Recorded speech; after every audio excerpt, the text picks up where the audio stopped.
Hey everyone, welcome back to another episode of Home Service Greatness with John and John. We're here today with episode number 8, and it's all about sales tactics to end the year strong. I'm excited about this episode, John. I can say that sales is one of my favorite topics to cover in business, simply because every business we've built, we had to figure out how to create a well-oiled sales process. And I think we have a ton of experience here, so I can't wait to pour in. Let's do it.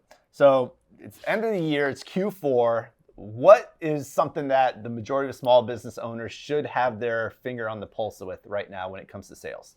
All right, so if you're in the home service space and you are looking to finish the year with a record-breaking year and you think the gap's way too far, I'm going to show you how to close that gap. The first piece of advice I have is nurture your database like no tomorrow. The truth be told, you can make so much money just by adding more value, by creating more services, by doing more for your current customer database. You don't always have to go out and look for new blood. You can just simply add more value to your current customers. Yep. So whether you're using a CRM, you have invoices scattered throughout the house in a folder, or you have the majority of your lead information through an email, all that data is there, right?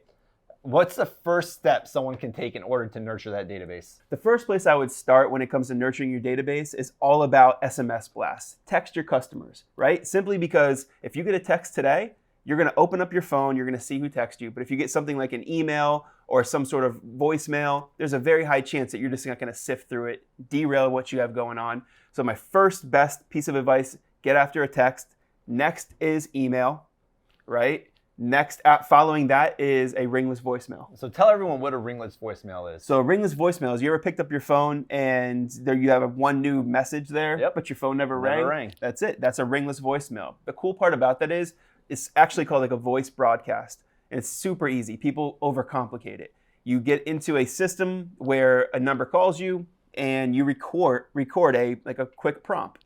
Something along the lines of like, hey, Mrs. Jones, this is John from ABC Service Company. Just want to let you know we're going to be in your neck of the woods and we'd love to get you on the schedule. Give us a buzz back when you can. That times 500 to 1,000 of your current customers. Highly recommend don't doing that many. Right? I've been there where I've deployed a ringless voicemail to, I think it was like 600 or 700 people. We had like 400 people write back saying, let's get us on the schedule, and knees buckled fast, right? So I learned from my experience. Send it out to a couple hundred people in a specific zip code so you're not traveling like crazy, and just go from there. Yeah, so with the text message, email, ringless voicemail, like you mentioned, separating that data to be more efficient for your business is very important. I love that. But we could take it a step further and talk about some promos that we can run for each of those different deployments. So there's all ways you can go at that. So there's ways to create, so it's all about creating urgency and scarcity with your offer. My highest converting template was very similar to my ringless voicemail. Hey, Mrs. Jones, it's John from ABC Service Company. I just want to let you know we're going to be in your neck of the woods. I can give you a great deal, 20% off, since we don't have to bill in for any travel costs. Can I get you on the schedule? That converted like crazy, man. We tested, 10 or 20 really good ones, but that one always got the responses and got people right into the schedule. So that's where I would start.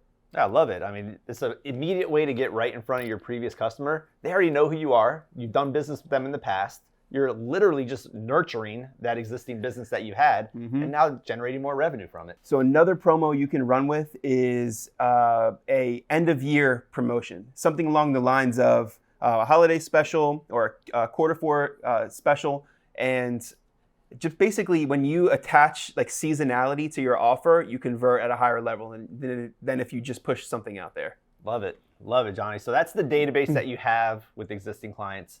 Now we have to talk about re-nurturing some of those lost leads that you've developed over time. What would be your first couple of ways to go at people that didn't necessarily close? Maybe you've marked them off as lost leads or cold leads.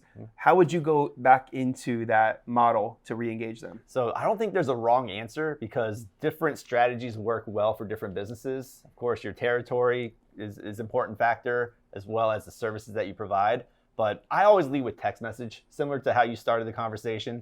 When you text message anyone that's submitted information to your company with a great offer, you have the best way of re-engaging that person into your pipeline to hopefully generate revenue from that individual. Yeah, and also because automations are so cheap and technology is like so inexpensive that you can what used to be, let's just get back on the phone and cold call them and try to get them back into our system. I mean, the amount of touches, the amount of labor, planning, the amount of energy that gets drained from a salesperson to cold call as the best practice, it's not the lowest hanging fruit. Right. It should be text. I couldn't agree more. And then I would drop ringless voicemails, and then I'd go after an email. And after that, we get back into the trenches and we get back into cold calling. That's right. So, I mean, part of what most businesses should do when it comes to understanding why a lead was lost was figuring out why they became lost. Did they just abandon the pipeline process? Were they reserved on money? Was the services that you provided an issue for them? Like, there's definitely a good understanding that you'd have to know to really convert those lost leads into business. But I agree with the way that you structured that out, starting with text and then going through some of the different options and being outreach, cold calling outreach would probably be the last resort that I would go with. And this is a great time to have your VA, if you have a virtual assistant or an assistant in your business, to have them become more involved in finishing out the year strong. So a perfect example is you can have somebody actually send unsolicited bids to apartment complexes and condominiums and different property managers. You can start to do literal proposals that nobody was expecting. You can push them out there and start to just give them some sort of incentive to work with you just because you need to fill up some of your capacity. So this is a really good time to start going after some larger commercial projects too. Yeah, and can we talk about one of the secrets that helped us out throughout many businesses that we've had? And that's relationship building, right? Because you can look at it twofold. Relationship building is great for developing relationships with businesses in different industries than what you provide, but also building relationships with your competitors. You'd be amazed at how successful we were and how successful other businesses are, part of our client list right now, that develops a relationship with their competitors. Because at the end of the day, there's a lot of work to go around for everybody. Yep. But what one competitor may feel as being insufficient for their operations would fall right in line with how you provide your services and where you're located, and vice versa. So that's a huge secret to success when it comes to building relationships. Yep. You always want to develop your professional team, and that's not just like your staff, your coworkers, or your vendors. We are a big advocate of going and leveraging and building relationships with competitors. So I'll give you a quick example that I love to tell people when they're like, I don't know if I want to reach out to so-and-so. I've got a lot of work. I wish I could send them some of my work, or I could build a relationship, but I'd rather not. Let me encourage you to reach out and start increasing your network now. So I'll never forget when I was selling my pressure washing business. I was in one of the final stages of it. We built it up from nothing into a really strong model. And they always say, when's the best time to sell a business? When you don't have to. So it was kind of running in my mind that it might be time, right? And we went to out to breakfast one morning, and I saw somebody that was wearing a competitor shirt for a similar company to mine.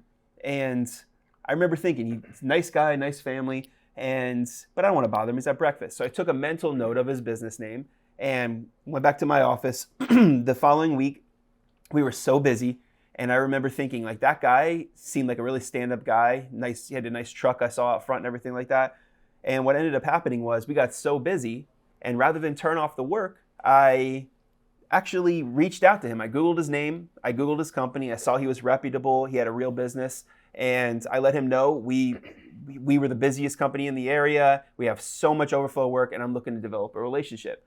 Well, he knew who we were, and our relationship really connected right off the bat because we're both straight shooters, abundance mindset, and it was amazing.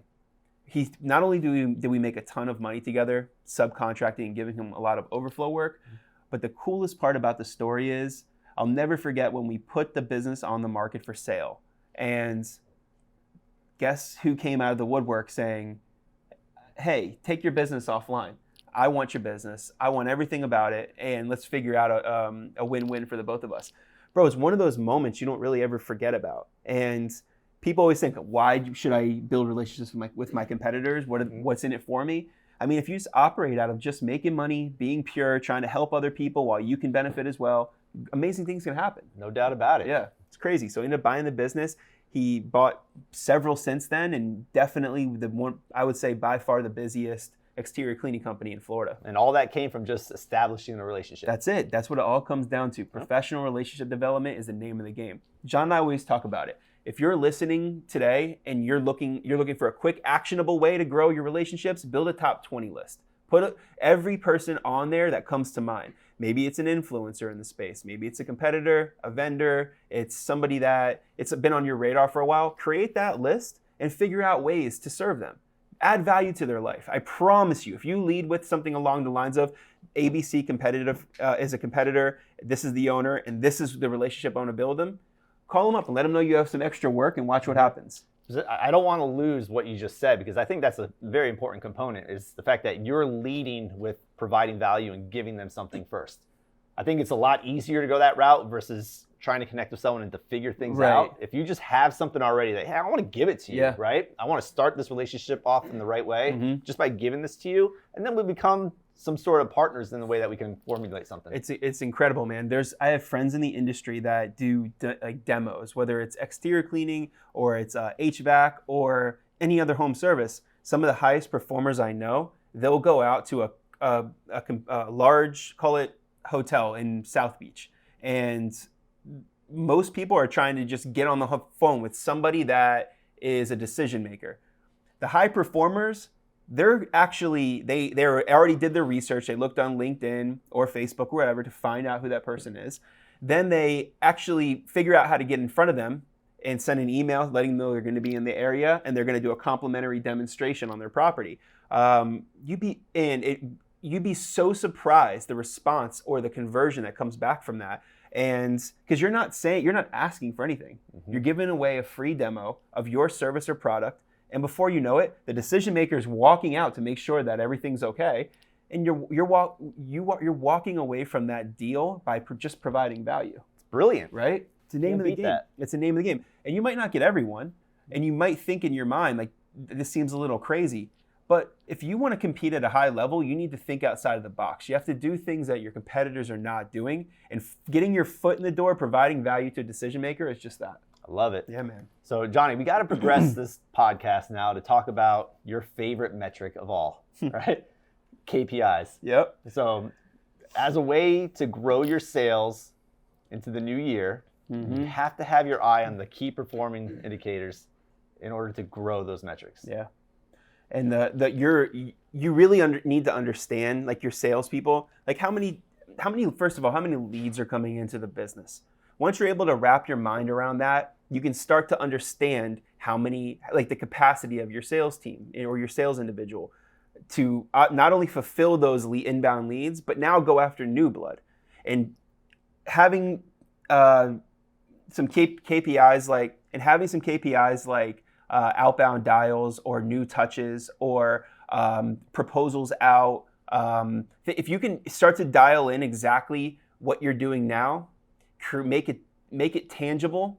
Well, you're on the right track because you're talking about different metrics, right? And there's a lot of different metrics when it comes to the sales position in general. But I think the way to escalate that conversation into a KPI is identify the KPIs for your particular business that will help move the needle to hit your strategic growth goals, right? So you have to differentiate the two, because looking at all the metrics doesn't really give you the full picture on how to proceed accordingly. If I could throw a few out there, things that I have experience with and that I've seen other businesses thrive with are the top 5 plus an extra one that I'll share in just a second. So the top 5 sales KPIs that come to mind for the majority of home service businesses that I work with: the sales revenue per rep. Very important metric that helps with the growth objectives for your business.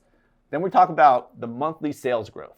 Not only month over month from September to October, then October, November, but also year over year. So how did September of 2022 perform compared to September of 2023? Again, we say it in a lot of podcasts, but many home service businesses and many areas are seasonal. So you can develop trends and understand trends that occur in certain times throughout the year because of that seasonality. So looking at the monthly sales growth from both angles gives you a full picture. The third sales KPI that always comes to mind is your customer acquisition cost. You have to know what it costs to acquire customers. because those are some metrics that you can influence one way or the other with more advanced and more targeted advertising. The fourth one I have in mind is your average new deal size. A lot of the sales that most home service businesses are doing revolve around new deals. So let's take a look at a big picture as far as the average new deal that we're getting, so we can make sure that the services we're providing and the price points of those services are where we need to be for a business. The fifth KPI that comes to mind is the average length of the sales cycle for individual new customers.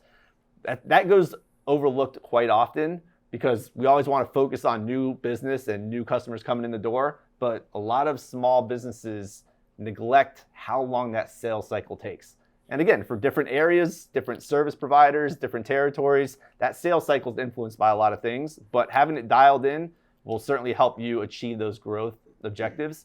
And then the one wild card I have, which again, most businesses don't even monitor this, is referrals. Because with a referral, as you know, you're not spending any money to get that referral.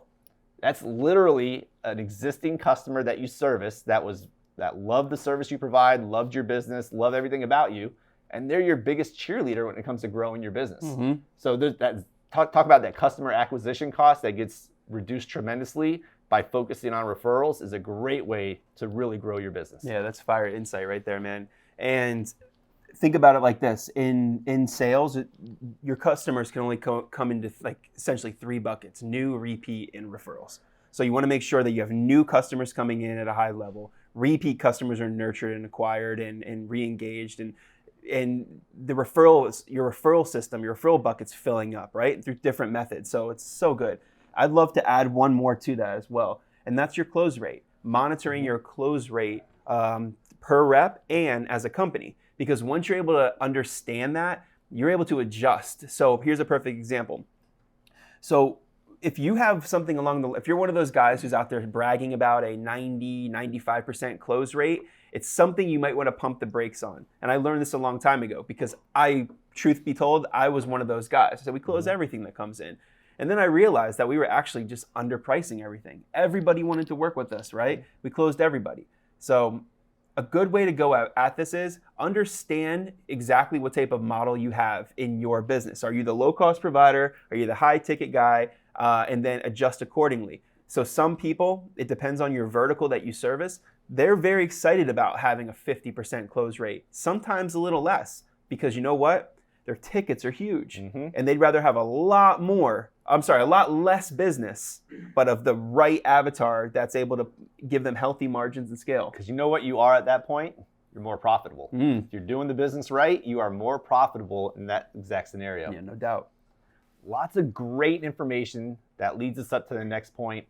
And I know you're a huge advocate of this. You talk about it on almost every team meeting that we have. Celebrating your salespeople. Yeah. You got to celebrate your wins, man. Your small wins are huge and when it's all said and done. Lewis Howes says it best. Celebrate your wins like you won the Super Bowl. So for us, we want to celebrate our salespeople. They work out hard. They're essentially the horses that you pull in the cart driving. They work hard. They're very unrecognized in a lot of ways throughout the company. But reality is they work their butts off. They're growing their revenue for the company. And I think that they should be acknowledged, especially in Q4. And you got to make sure they love what they do, because that's a huge component of the success of your business. Yeah. So celebrating them is very important. A lot of different ways to go about doing that, but at least having that on your radar will set you aside from everyone else. And I'll say the final thing that comes to mind in terms of how to finish the year strong is being prepared for next year. If you're prepared for next year and you're able to understand look at your growth. How well did you do this year? What type of growth percentage did you experience? And is it predictable to do the same or more the following year? And then that'll help you understand if you can do that with the same amount of salespeople, if you need to add a few more members to the team, or if you need to scale back a little bit. But preparing for next year, what did you do right? What did you do wrong? Do you need more equipment, more tools, more resources, more education? Understanding how to be an award-winning team the following year, it starts by kind of flipping over stones in Q4. I know that this podcast is being released right now in Q4 of this year. Do you agree Q4 is the best time to really get your goals in line? Oh yeah, you should be thinking about it in Q3, first week in Q4. Like you should be dedicating time. I hear from a lot of home service providers that they just don't have time to plan. They don't have time to forecast. I promise you, if you block out 3 hours in your schedule on a Friday, you know it's coming, and that whole time is dedicated to nothing but forecasting and planning and making sure your blade is sharp for next year, it's a win. Love it. Love it, John. A lot of great advice today. I think it's important that we both highlight an action item that we have to share with our audience. I love that. Let's kick it off. What's the first one that comes to mind on your side?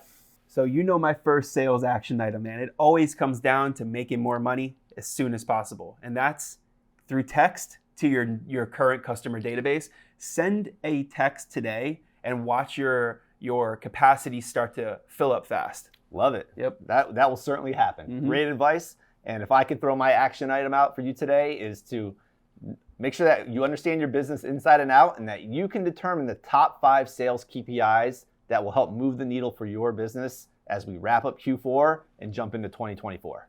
So a lot of great insight today, man. Mm-hmm. Safe to say. The most important thing we can ask for in exchange for providing value in this episode is take action.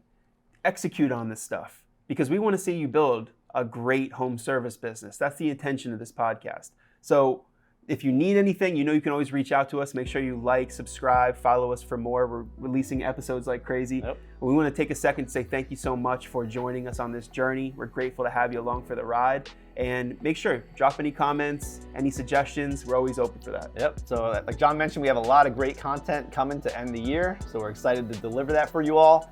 But until next time, we out.